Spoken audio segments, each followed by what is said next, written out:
Dear student, welcome to Gurukul ST temple online classes. आज हम लोग क्लास 10 के मैथ पर चर्चा करेंगे। आज हम लोग लेसन फोर हम लोग द्विघात समीकरण पढ़ेंगे। द्विघात समीकरण,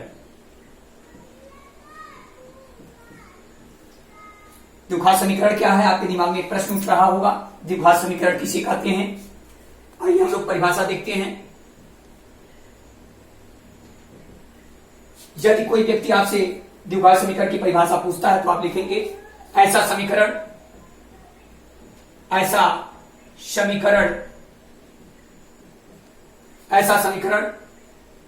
जिस पर घातांक की संख्या 2 होती है उसे हम द्विघात समीकरण कहते हैं। समीकरण कहते हैं। एग्जाम्पल है 2x² धन x धन 1।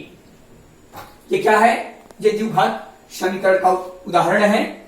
इस पर घातांक, चूंकि इस पर घातांक जो है वो 2 है, इस नाते हम इसे कह सकते हैं कि यह द्विघात समीकरण है।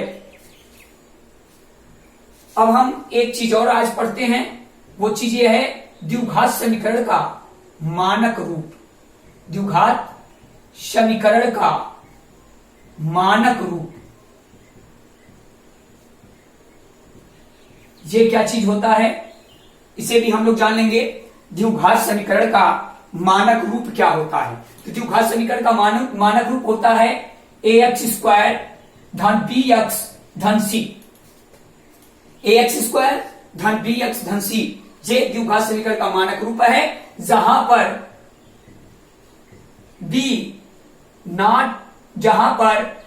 a not equal to 0। a not equal to 0, इसका अर्थ ये हुआ कि a का जो मान है वो 0 नहीं होना चाहिए, यानी 0 के बराबर नहीं होना चाहिए। क्यों नहीं होना चाहिए? यदि हम यहां पर मान 0 रख देंगे तो ये पूरा मान 0 हो जाएगा। मान लीजिए हम a का मान 0 रखे, x² धन bx धन c। अब ये क्या हो जाएगा? 0 धन bx धन c, ये घातांक पूरा 0 कर दिया। इस नाते a not equal to 0, a का मान 0 के बराबर नहीं होना चाहिए, भले ही वह ऋणात्मक क्यों ना हो। ये हमारा द्विघात समीकरण का एक मानक रूप है। तीसरी चीज, हम जब एक्सरसाइज 4.1 पर जाएंगे, जब हम एक्सरसाइज 4.1 पर जाएंगे तो पहला प्रश्न है जांच कीजिए कि निम्न समीकरण द्विघात है कि नहीं। द्विघात है कि नहीं? कोई समीकरण आपको दे दे, जैसे पहला प्रश्न यही है। पहले प्रश्न का फर्स्ट क्वेश्चन है, किताब में आप देखेंगे x² प्लस 1 पर घातांक 2 है और ये 2 कोष्टक में x माइनस 3। अब आप इसे हल देखेंगे तो इसे आप क्या करेंगे? इसे तोड़ देंगे। इसे जब तोड़ेंगे तो आप लिख सकते हैं इसे x धन 1 और एक कोष्टक में x धन 1 इक्वल टू 2 का गुणा कर लेंगे, 2x माइनस क्या हो जाएगा? 6।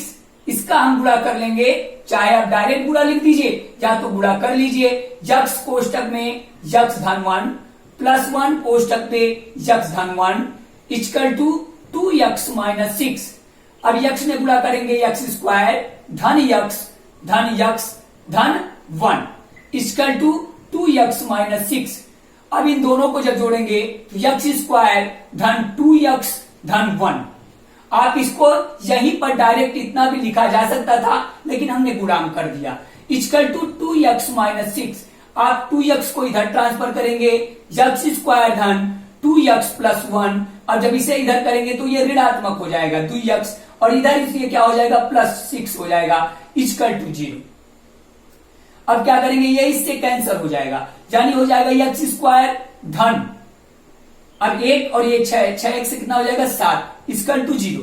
यानी अब आप लिखेंगे, देखिए यहां पर x के घात में 2 आ गया, अब लिखेंगे अतः एक्स स्क्वायर धन 7, ये आपका आंसर आया है। लिखेंगे अतः यह समीकरण, अतः यह समीकरण द्विघात समीकरण है, द्विघात समीकरण है। यह प्रश्न आपका क्या हो गया, अतः यह समीकरण द्विघात समीकरण है। इसी तरीके से आपके फर्स्ट पॉइंट 1 में लगभग 8 सवाल होंगे, यानी 1 सवाल है, बाकी के क्वेश्चन आप इस पर हल करेंगे। इसी तरीके से 4.1 में दूसरा क्वेश्चन एक है, एक दूसरा प्रश्न ये कह रहा है, एक आयताकार भूखंड है, एक आयताकार भूखंड है जिसकी जो चौड़ाई, जिसकी जो लंबाई है वो चौड़ाई से, चौड़ाई जो इसकी लंबाई चौड़ाई से 2 गुनी से 1 अधिक है। यदि उसका क्षेत्रफल 528 वर्ग मीटर हो तो उसकी लंबाई और चौड़ाई ज्ञात कीजिए या दिखाइए, इसे द्विघात समीकरण पे निरूपित कीजिए। दूसरा प्रश्न क्या है कि एक भूखंड है, ये मान लीजिए एक भूखंड है और इसके भूखंड जो है, ये भूखंड है जो आयताकार है और इसका जो क्षेत्रफल है, ये जो क्षेत्रफल है वो 528 मीटर स्क्वायर है। तो आप मान लेंगे, माना कि उसकी चौड़ाई यक्स है, यहां पे इसको हल करेंगे और अगर ये यक्स हो गया तो ये हो जाएगा 2x + 1। क्यों? क्योंकि इसकी जो चौड़ाई है यानी इसकी जो लंबाई है वो चौड़ाई के 2 गुने से 1 अधिक है। अब आप यहां पे हल कैसे करेंगे, इसे मानेंगे, माना आयताकार भूखंड की चौड़ाई x मीटर है। प्रश्नानुसार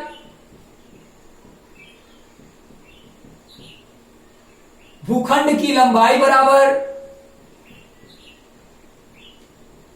लंबाई बराबर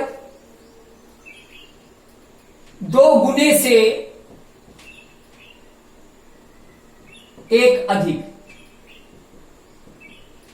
यानी 2 गुणे x धन 1 बराबर 2x धन 1, ये आपकी लंबाई होगी।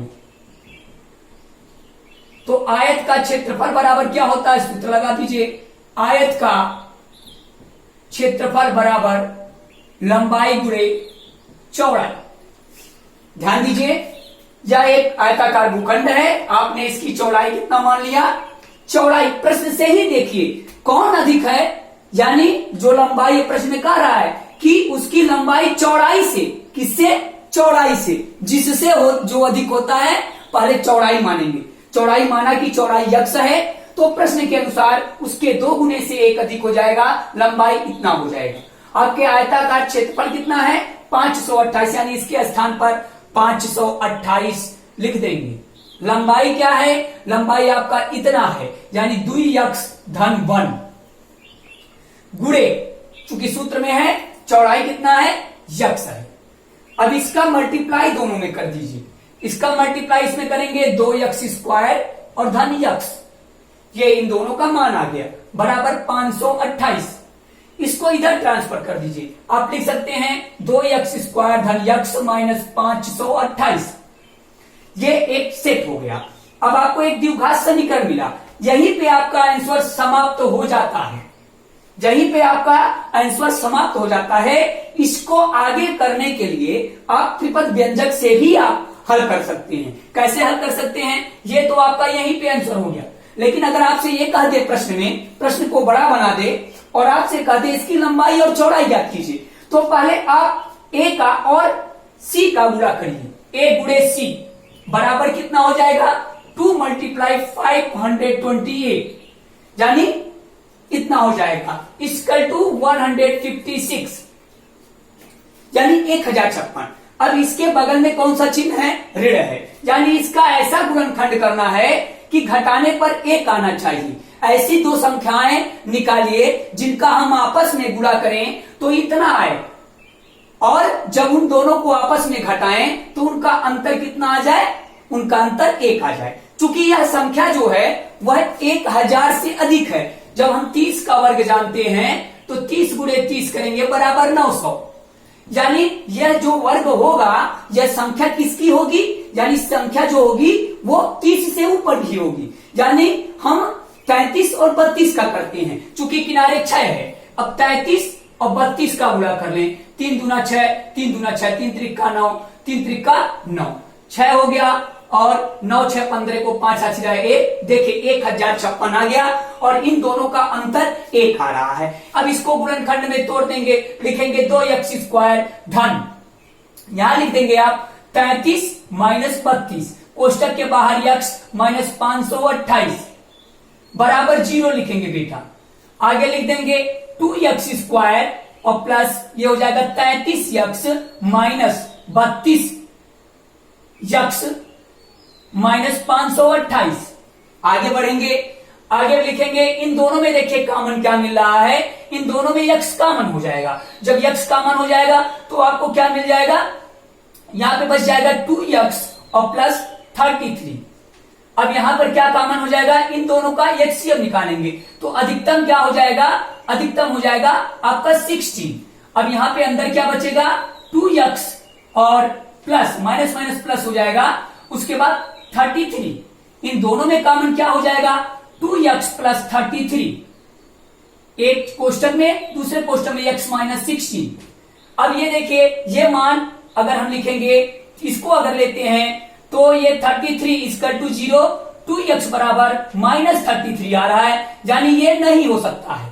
इसको लेते हैं x माइनस 16 बराबर 0, x बराबर कितना आ गया 16, ये धनात्मक है। ऋणात्मक होने के नाते ये नहीं हो सकता है, धनात्मक यानी x बराबर आपने क्या माना है, x बराबर आपने माना है चौड़ाई, यानी x बराबर 16 है, तो लंबाई बराबर यानी ये हो गया आपकी चौड़ाई, लंबाई बराबर क्या हो गया, लंबाई बराबर हो जाएगा 2x धन 1, यानी 16 गुणे 2 धन 1, यानी 16 गुना 32 धन 1 बराबर कितना हो गया 33।